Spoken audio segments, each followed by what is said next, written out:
से सूर्य उठा आगु उठे माटी को झाड़ दिए आउ आम थाली को खाद्य दिए ताकू आमे अन्नदाता कहू किंतु आज से ही अन्नदाता ही भोकेरे। पुरी जिला अस्त्रंग काकोटूर अंचल चाषी आज सार दर कला बजारी सह लड़ुची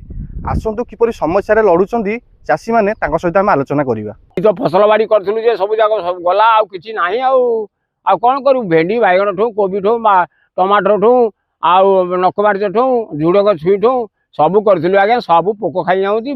औषध बाड़ी दौर सरकार जे से औषध भी किसी कम करनी ये तुम आखियारे देखुन भेंडी चाष हो पोक लगी कौन है भेंडी किलो अखा 70-80 टका आम तो बिल चाष करूँ बिल भेंडी ना सब जाक पोका हो पड़ी पोका किए नब सार बसैया परा सार बसा 3000 टका आउ यूरिया सार को 800 टका गुम ये पटास सार को 3000 टका ये पैसा आम कौटू आणु सरकार जहाँ आमको लोन देता लोन भी आम सुझा पर ना आउ कौन करूँ उपाय ना कि दरकार पड़े विष खाई मरिया कथा। बर्तमान आम विभिन्न चाष आज्ञा कर धान चाष पोटल चाष बैगण चाष भेंडी चाष सब बर्तमान वर्षा दिन जो चाष आम सब करुचु किंतु बड़ दुखर कथा सार रेट जो भाई है बर्तमान सार यूरिया सार 800 टकर मिलूनी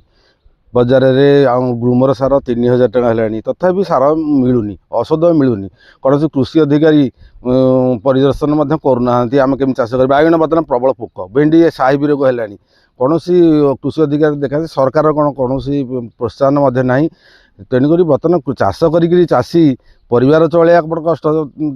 से तो दूर कथा ता ऋण सुझिया कष्टकर हो पारा। सर देखु मु भेंडी 10 गुंठ बिल भेंडी करी मजूरी तो जहाँ आप जानी बर्तमान 600 टका मजूरी है भेंडी ये करी साहब रोग धरला मार्केट में औषध ना जो औषधटा मिलूँ उंचा रेट्रे मिलूँ तथापि बाध्य हो परिश्रम करूँ कौन कर औषध आणुचु जो औषधटा 550 टका सी बर्तमान 800 टका माइला सार यूरिया सार बिल 3-4 एकर कौन बिल भागू कर यूरिया सार मिलूनी आ जो सारटा कला बजार में मिलूँ बर्तमान 700 टका बस्ता पड़ा ग्रूमर गोटा को 3000 टका पड़ा ग्रूमर भी मिलूनी आ ये सरकार आम कौन दौंती बहुत कष्ट लगुच बर आम पूर्व सरकार थे भल चलूला सार सब्सिडी आराम से मिलूला आम चाष ठीक करूँ ये सरकार आगे आम कि पारूँ आमे तांकु अन्नदाता कही सम्मान देऊ किंतु आज से अन्नदाता आखिरे लुह सार बस्ता 2200 औषध 2 गुणा आउ लाभ शून्य यही क्षेत सुखिले आपण थाली भी सुखीजीव सरकार को साधारण दाबी चाषी को बचातु नचेत काली समस्ते भोक विकल रे दर वृद्धि रे सामना करेंगे। पुरी अस्त्रंग मलय बेहरा संचार लाइव।